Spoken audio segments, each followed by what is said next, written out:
চেষ্টা করবেন জীবনে 6টা বিষয় প্রাইভেট রাখার জন্য, একটু প্রাইভেসি মেনটেন করার জন্য। নাম্বার 1, আপনার লক্ষ্য এবং পরিকল্পনা এটা কারোর সাথে শেয়ার করবেন না। অনেকে হয়তো আপনাকে জিজ্ঞেস করে তোমার লক্ষ্য পরিকল্পনা কি, don't share it with others. এটা আপনার নিজের ভেতরে রাখবেন। আপনি কি হতে চান, কি করবেন, এটা আপনার ভেতরে রাখবেন। নাম্বার 2, আপনার ব্যক্তিগত জীবন। আপনার ব্যক্তিগত জীবনে একেবারে ব্যক্তিগতই রাখবেন। আপনার এবং আপনার ওয়াইফের মধ্যে বা আপনার যার সাথে সম্পর্ক আছে তার মধ্যে কথোপকথন, ব্যক্তিগত বিষয়গুলো ব্যক্তিগতই রাখবেন। এটা অন্যজনের সাথে শেয়ার করে আদৌ কোনো ফায়দা হবে না। So keep it private. Number 3, আপনার দুর্বলতা। আপনার দুর্বলতা আপনার মধ্যেই রাখেন। অন্যজনকে বললে আপনার দুর্বলতা কমে যাবে না, বরং সেই দুর্বলতাকে পুঁজি করে কখনো আপনার ক্ষতি করবে।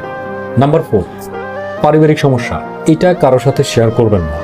এটা অন্যের কাছে শেয়ার করা মানে আপনার ঘরের কথাই পরে জানে, ব্যাপারটা এমন।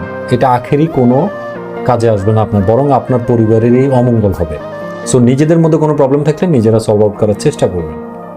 নাম্বার 5, অসুখকর বিষয়।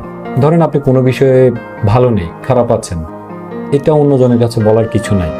মনে রাখবেন, আপনার দুঃখ আপনার কাছে পাহাড় সমান, কিন্তু অন্যের কাছে 2 লাইনের একটা গল্প মাত্র। নাম্বার 6, বন্ধুর গোপনীয়তা। আপনার বন্ধু, বেস্ট ফ্রেন্ড, ক্লোজ ফ্রেন্ড, কাছের মানুষজন বা আপনাকে কেউ ফ্রেন্ড ভেবে, বন্ধু ভেবে তার একটা সিক্রেট কথা আপনাকে শেয়ার করেছে, আপনি এটা আবার আরেক জায়গায় বলে দিলেন।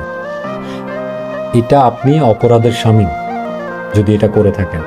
সো আপনার বন্ধুর প্রাইভেসি রক্ষা করা আপনার দায়িত্ব। যদিও আমাদের সমাজে এখন অনেক দেখা যায় যে এক বন্ধুর কথা আরেক বন্ধুকে বলে দেয়, আবার বলে দেয় যে আমি যে বলেছি এটা কিন্তু বলিস না। Don't do this please. So এই 6টা বিষয় আমার কাছে মনে হয় যে জীবনে প্রাইভেটলি মেনটেন করা উচিত। এগুলো আসলে পাবলিকলি শেয়ার করলে আখেরি আপনার বেনিফিট হবে না, বরং আপনার ক্ষতি হওয়ার সম্ভাবনাই বেশি থাকে। ঠিক।